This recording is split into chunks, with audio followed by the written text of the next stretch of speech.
And we are boom. What's up, everyone? We're live. I am talking about, actually, I'm jumping on here quickly today to drop some little bombs of motivation on you. If you're watching on camera, if you're listening to the podcast, I'm holding up the book that I've been ranting about lately. It's called Do the Fucking Work. I had to censor myself out. Lowbrow advice for high-level creativity. It kicks all kinds of butt. I'm about to have one of the authors up here live in the studio on the show. This is one of the most visually stunning books I've ever seen. So if you're not watching the video of this, like, what's wrong with you? First of all, if you're just listening, make sure you're going to my YouTube channel, for God's sake, at Mark Minard. We have our whole new studio. Thank you for everyone that listens on the audio, our millions of listeners around the world, but it's not the same. You got to see the video. Just go to my YouTube. Just type in Mark Minard. If you're not there, subscribe. It'll update you all the time. Anyway, I'm going to be sharing some things with you, but let me put on a little motivational music as I get into this. And I had a great talk with Buirge. Brian, if I pronounced that right, the founder of the company, one of the co-authors of the book. He's going to be here in the studio. And there's one part in this I love. It says, carve your own fucking path. Don't follow the well-trodden way. That adventure is all used up. The treasure is long gone. Turn into the weeds and climb over the problems others have chosen to go around. It's supposed to be difficult and frightening. You're supposed to get lost. That's the point. Carve your own fucking path. And I'm showing you guys again just because every page in this book, if you can see that on camera, makes like a poster. And it has their full story of them creating their business, of carving their own path. But I think this is so important right now. And man, I'm just going through this. I can't get enough of this.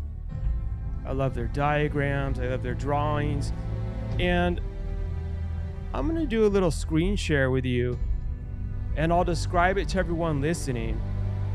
But as we're doing this carve your own fucking path, I have a stick figure drawing from my first book I ever did, The Story of You. Transforming adversity into adventure, taking your dreams to the next level and beyond. Which I can't believe it's been like 8 years now since that came out. It's crazy. But I know that started with, I had my company Dream Shine serving individuals with developmental disabilities. And as I got years in, one morning, I just started randomly drawing stick figure drawings. And that's why I talk about, like, never give up on your imagination and your creativity. And little did I know that later on that would lead to a full book sharing my life story of being in jail at age 17, overcoming that, almost dying, opening up there, then talking about how we started Dream Shine, how we had to go up against the state to open our program, to open our company, and battle against the governor when I was 26 years old, and so much more. And I'm sharing with you right here this little drawing.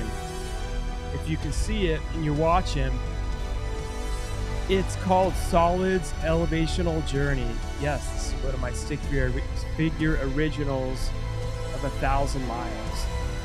And we hear it like every 1,000-mile journey begins with a first step. Yep, so true. But it leaves out the rest of the freaking process and journey that's hard and messy, and you get beat down and you get beat back. And first of all, starting at mile 0, it says comfort zone ends here.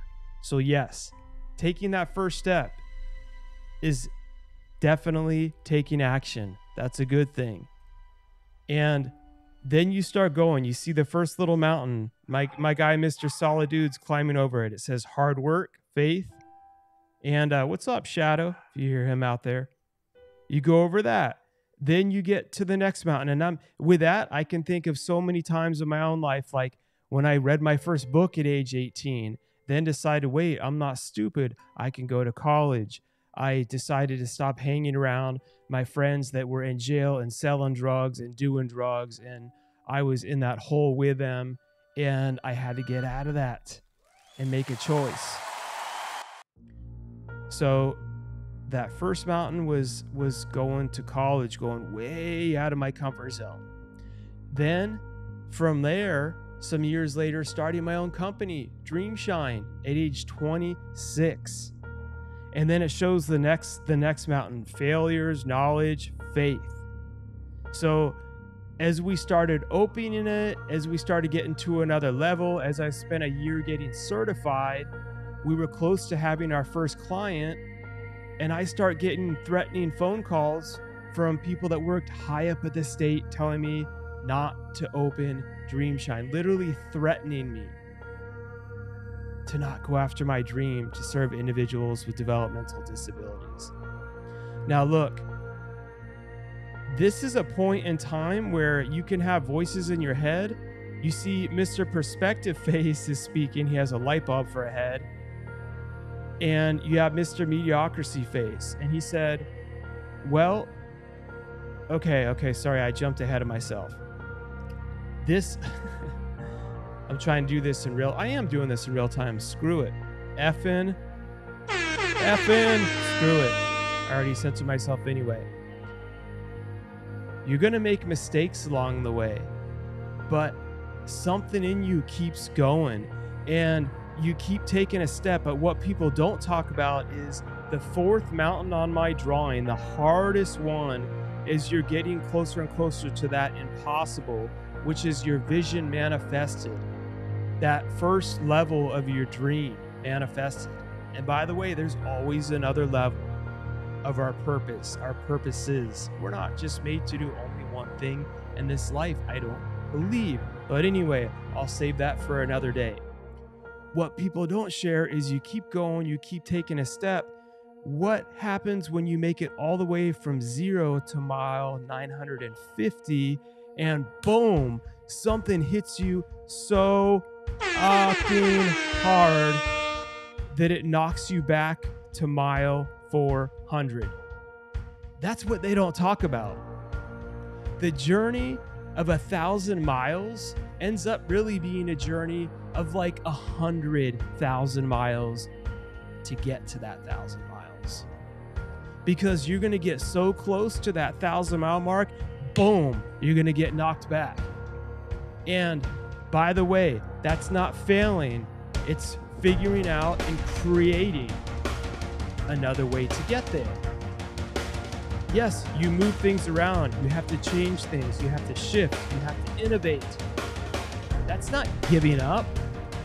That's readjusting your freaking strategy to do what you have to do to get to that next level, to get your dream accomplished.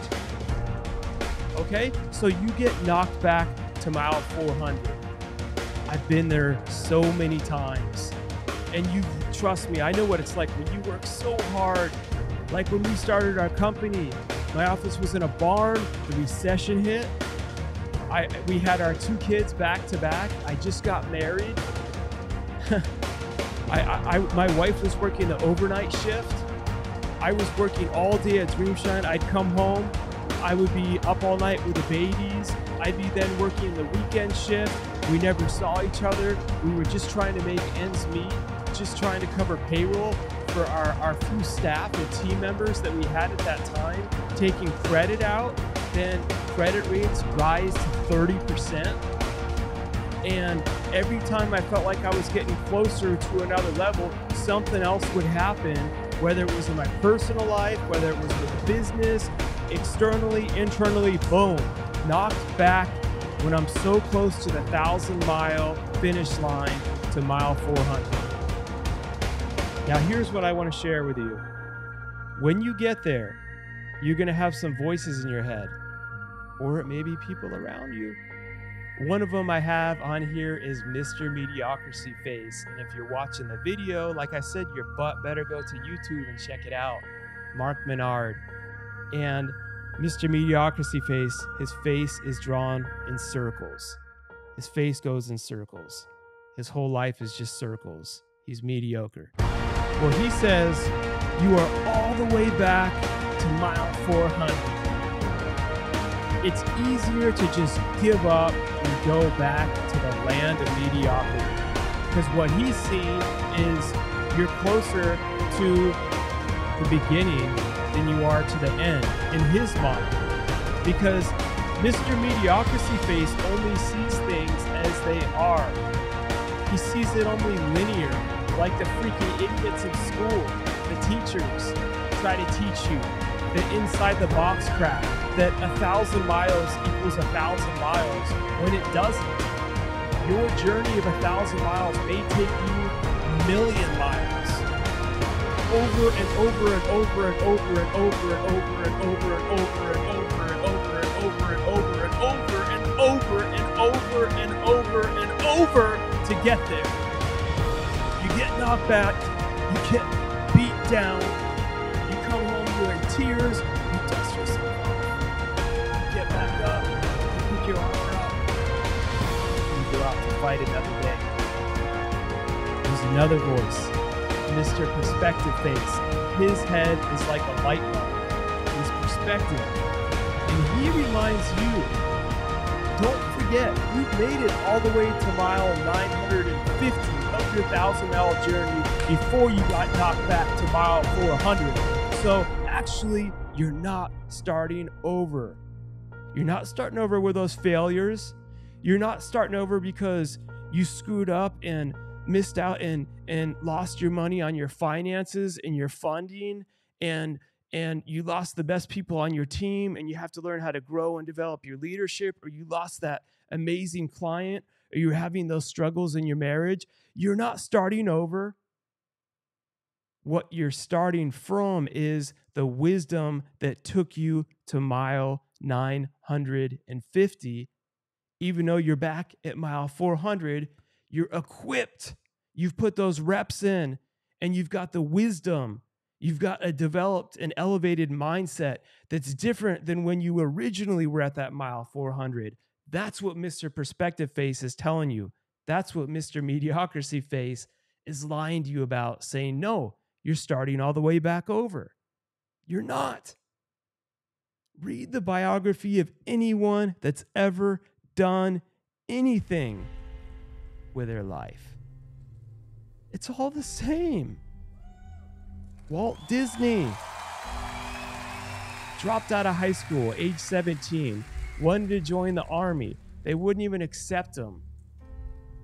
Wanted to be an animator, started drawing cartoons for a newspaper, got fired from the newspaper for, get this, a lack of imagination. Okay, then he goes to open his company. His company goes freaking bankrupt. He's almost at that 1,000 miles. He's starting to draw these new types of cartoons. Boom. Company goes bankrupt. Back to mile 400. Feeling like he's starting all over again. But he's not, because he had all the wisdom in him that he's learned to get to where he's gotten. Even though you have a setback, no one on this earth can take away the wisdom that you've gained along your journey, even when you feel like you're failing, even when you do fail, like Walt Disney. Well, he didn't give up. He was bankrupt. He was homeless. Then he went on to create a very popular cartoon that got freaking stolen from him. I'll have to look up the reference. I don't remember if it was like Felix the Cat or something. It got stolen from him. He had a break. Boom. Knocked back again. Didn't give up. Somewhere along there, he started having this little vision of this mouse, Mickey Mouse.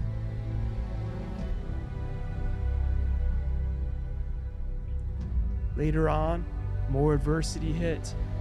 His wife died, and it was through that whole process of his wife dying and him being home with his daughters, he started bringing up his imagination of being a kid and wanting to build this giant train. And it was like therapeutic to him. And then he made it like a ride in their backyard.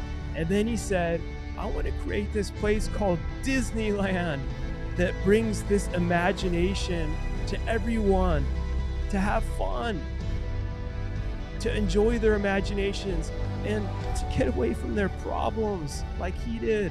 He was a widower. But he didn't stop. And neither will you. The only thing that will get you to stop is when you think that it's only you that's going through this. And I'm telling you, when all this stuff happens, it's not less of a sign, it's more of a sign that you're going after your dream and you're about to have a breakthrough to the next level. So let me switch this bad boy answer. Sorry, I'm getting a call I'm actually not supposed to be doing a show today. I had a little procedure done. Supposed to be resting, and I did rest some, but I've been working a lot too. I'm just physically resting in the studio. Again, setbacks happen. We fight through them. Okay? I know there's been a lot going on. The whole world's been in a huge panic attack, understandably so. We had COVID hit. We're still facing the ripple effect of that tidal wave, economical disaster. People are in so much anxiety and fear and stress and struggle and strife, and they're believing these lies that maybe I should just go back to the land of mediocrity and play it safe. And I'm telling you, like they have right here. I love this, actually. I'm going to end it with this. And the book.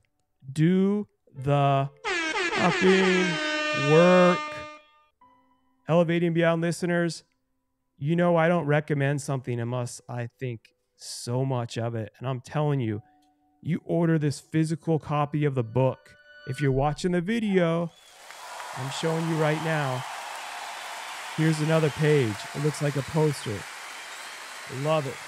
It says, learn from your fucking mistakes. Maybe there's a part of you deep down inside that finds security in, I need this so much, fucking up. Maybe if you got your together, you'd have to keep it together. Ooh, that's deep. And maybe you don't know if you can do that. Maybe if you did, maybe if you thought you'd realize that keeping your together is what keeps your together, and it's only hard because you make it hard. Pay attention to your mistakes. For God's sake, drop your ego and listen to what they're telling you about yourself. Because the beautiful thing about the mistakes and realizing that you are the problem and taking on that full accountability lets you realize that you get to discover the solution. All right, everyone? So I just wanted to jump on there and share that and drop a little episode today. Again, check out my man's book, Do the Fucking Work. And we'll have Brian here in the studio live soon. This book is like a visual masterpiece. So never settle, never give up, and keep elevating beyond.